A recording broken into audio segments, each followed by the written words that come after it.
Nia, we're here at the Super League launch. It makes it feel real, doesn't it? It's only a week away. Yeah, it really does, and it just shows how far the sport is growing. We've got every company here, from Sky Sports to Getty Images, and there's all sorts going on about social media. It's made me feel very old actually when they're asking me what trends are, and I don't know what they are. But no, it's great. It's building up the excitement. You're seeing lots of the other teams here, lots of the other captains and coaches. So yeah, it's really exciting, and pre-season's been really tough, really challenging, and everybody is just fizzing to get out there on court and see how they perform. So yeah, it's sort of crept up on us, but we can't wait. Yeah, talking about pre-season, we've had a couple of pre-season games, a long pre-season. How do you feel the team is shaping up going into that first week?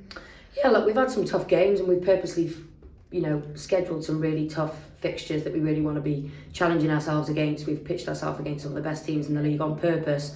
So we've had some harsh lessons, but it's also delivered some really quick lessons for us as well. So what's been difficult is we haven't had all of our squad at training all of the time, but I know most clubs in the Super League have had similar dilemmas with, the one blessing at Rhinos is there's lots of international players, but it's also a bit of a hurdle as well, because lots have been off on international duty with Wales and England and South Africa as well. So yeah, it's been a bit of a challenge to really gel as a whole group all at once, but we've made the best of what we've had.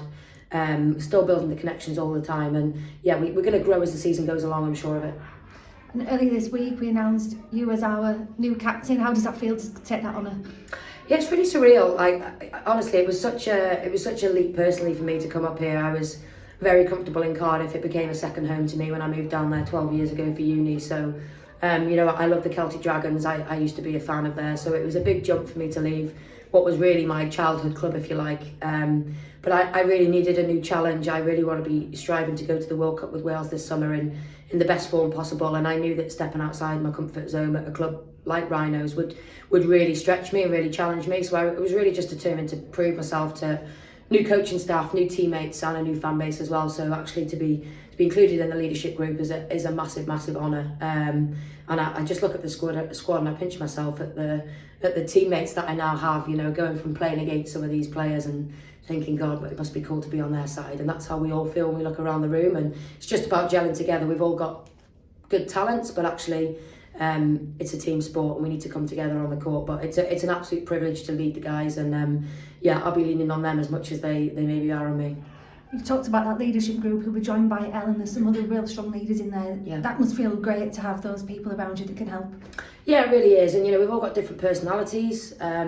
In a team of 15 athletes, some people might feel comfortable coming to me, but actually there's other personalities in that leadership group. You mentioned Al McDonald, but also Ellie Bird, and also Michelle McGee. So there's a blend of personalities, but also a blend of positions, which I think is important as well, because trust me, wing defenders are very different to goal shooters character-wise. Any club will tell you that. So yeah, hopefully there's something in there for everybody. But there's people outside of that group that I lean on as well. Vicky Oyasola, obviously captain last year, hugely experienced.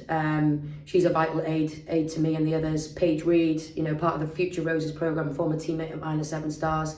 And Caroline O'Hanlon, of course, is an international captain and super experienced, and a Super League champion. So there's lots of ideas and voices when we need them, and people have got expertise in different areas. So yeah, it's a fantastic mix.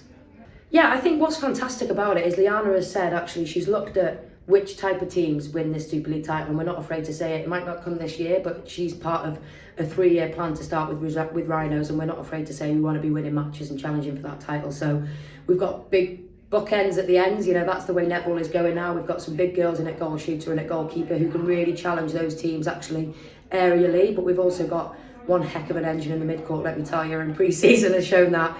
We run in every single session, and it's tough, and we really push each other. So we've got players who can run hard on ball in a flat game. We've got players who can challenge aerially in a game as well. We've really got some really creative hands in the team as well. Paige Reed, Bree Grierson, Britt Coleman, they really have got really skillful hands. So yeah, it's a fantastic group, and hopefully a proper squad effort.